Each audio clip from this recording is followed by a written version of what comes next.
3000 ડિગ્રીની આગમાં જેમણે પોતાના માસૂમ બાળકોને ભૂલકાઓને ગુમાવ્યા એ મા બાપ એ અગ્નિકાંડના પીડિતો આજે અમદાવાદની સડકો પર ઉતરી 25 તારીખે તેઓ રાજકોટ બંધ કરવાના છે એવી ગુહાર લઈને એમણે ઉતરવું પડે એ પોતે જ રાજ્યની પોલીસ પ્રશાસન અને સરકાર માટે બહુ શર્મનાક બાબત છે।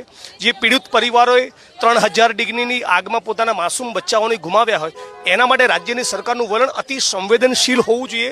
72 કલાક એમણે અનશન કરવું પડે, રાજકોટની ગલીઓ ગલીઓમાં ફરીને પત્રિકાનું વિતરણ કરવું પડે, રાજકોટની જનતાને હાથ જોડીને એમનું સમર્થન માગવું પડે, પોલીસ કમિશનરની કચેરીની બહાર ઘેરાવ કરવો પડે, અમદાવાદ સુધી લાંબા થવું પડે, 25 તારીખે રાજકોટ બંધનો કોલ આપવું પડે। આ રાજ્યના ગૃહમંત્રી અને મુખ્યમંત્રી માટે બહુ જ મોટી શરમનો વિષય છે, કેમ કે નોન કરપ્ટ અધિકારીઓને તપાસ ટીમમાં લેવા માગતા નથી અને જેમની ઉપર કરોડોના તોડ કરવાનો આરોપ છે એવા અધિકારી જોડે તમે આનું ઇન્વેસ્ટિગેશન કરાવી રહ્યા છો। એ પીડિત પરિવાર રાજકોટ અને ગુજરાત જોઈ રહ્યું છે। એટલે અમારી માગણી છે કે નોન કરપ્ટ અને મજબૂત કરોડરજ્જુવાળા પ્રમાણિક અધિકારીને તપાસ ટીમમાં લેવામાં આવે, પીડિતોને મશ્કરી કરતા હોય એમ 4 લાખ નહીં 1 કરોડનું વળતર ચૂકવવામાં આવે અને આ કેસ ફાસ્ટ ટ્રેક કોર્ટમાં ચાલે।